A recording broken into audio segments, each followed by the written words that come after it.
Պարոն Սարգսյան, նախ ձեր համար այս վիճակագրությունը որքանով է մտահոգիչ եւ չի խոսում այնուամենայնիվ այն մասին, ես խոսում եմ Հայաստանի Հանրապետության քաղաքացիությունից հրաժարվելու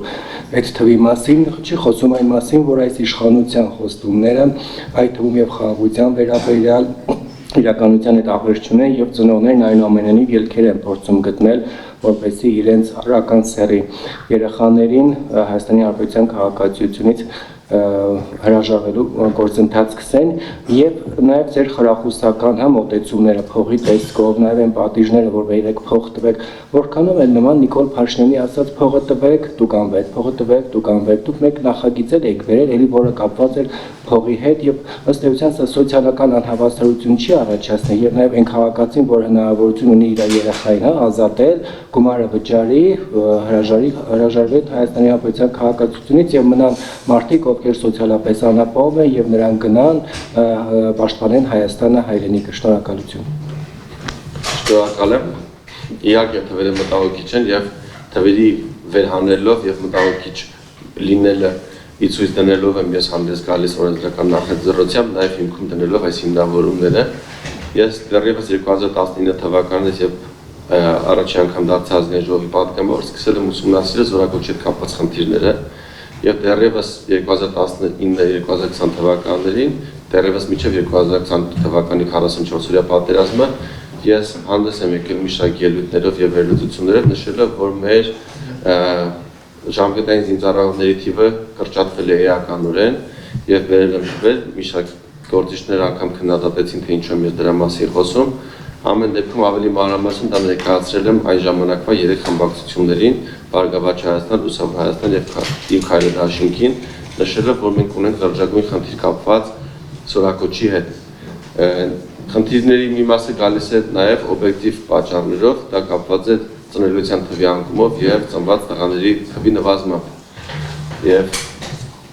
Եվ նայում ենք ծնված տղաների թիվը, ես հիմա ավելի ստույգ ասեմ, ամենաշատը վերջին 30-40 տարիների ընթացքում ամենաշատը տղաներ, կենդանի ծնված տղաներ եղել են 1990 թվականին, ինչու եմ ասում կենդանի ծնված, որտեղ հաշվառումը այդպես է վարվում, քանի երեխա է ծնվել եւ քանիսն են ծնվել կենդանի, եւ այսպես 1990 թվականին կենդանի ծնված տղաներ տենց է տալիս առողջապահության նախարարությունից տենց կամ ողջ ծնված տղաներ կարող ենք ասել, որպեսզի շարժումները տեղի չտան։ 1990 թվականին ունեցել ենք 41054 տղաներ ծնված։ 2001 թվականին ունեցել ենք 17285, այսինքն երկուսից ավել անգամ ծնված տղաների թիվը պակասել է, նաև կարող ենք ենթադրել, որ 18 տարի հետո երկու անգամ ավելի քիչ զորակոչիկ ենք ունեցել։ Սա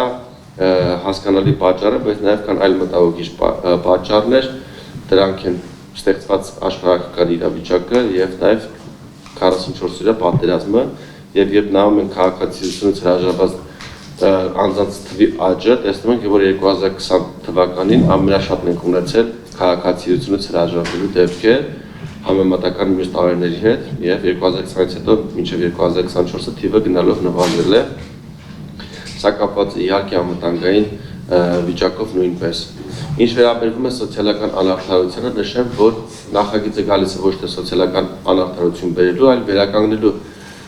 այս պահին առկա սոցիալական անհավասար իրավիճակը, քանի որ սոցիալապես ապահովված քաղաքացիները հնարավորություն ունեն այսօր հրաժարվելու քաղաքացիությունից այլ երկրում քաղաքացիություն ստանալով, ինչը հնարավորությունը սոցիալապես կարիքավոր անձինք չունեն, եւ սրանով իսկ նրանք լուծում են զինվորական ծառայությունից խուսափելու հարցը դեռևս պատանի հասակում մինչև զորակոչային տարիքի հասնելը։ Եվ երբ որ մենք նայում ենք նաև պաշտպանության նախարարության գործընկերներն են ասում, օրինակ 1000 հարկ վճարողների ցանկը երբ նայում ենք, նրանց երեխաները մեծամասամբ չեն անցնում այս մեր զորակոչով, այսինքն իրենք անգամ հաշվառման չեն անցնում, քանի որ իրենց հարցը լուծելը մեծամասամբ նրանք Հայաստանի Հանրապետության քաղաքացիներ չեն։ Երբ մենք բարձր տուրք ենք սահմանում քաղաքացիությունից հրաժարվելու համար, սրանով կանխարգելում ենք այդ խնդիրը, կամ անգամ եթե քաղաքացին հրաժարվի, այդ գումարը երկու զինծառայողի բարձր 2 տարվա աշխատավարձի չափով գումար է, ինչը կարող ենք մենք ուղղել մեր մյուս քաղաքացիներին, որպեսզի ծառայեն եւ ստանան բարձր աշխատավարձ։ Նաեւ ուղղենք մեր մյուս շարքային կազմի ժամկետային զինծառայողներին, որպեսզի նրանք ոչ թե ամսեկան ստանան 3400 դրամ դրամական ապահովում, այլ մի քանի անգամ ավելի բարձր։ Այսպիսով մենք գումարները ավելի ճիշտ ենք օգտագործելու եւ թողնելու ենք, որ ոչ թե այդ մեծ գումարները, ովքեր որ ձեր նշած հարուստների ծնողները վճարում են այլ պետություններին քաղաքացիությունը փոխելու համար կամ վճարում են օրինակ բժշկական հանրությանը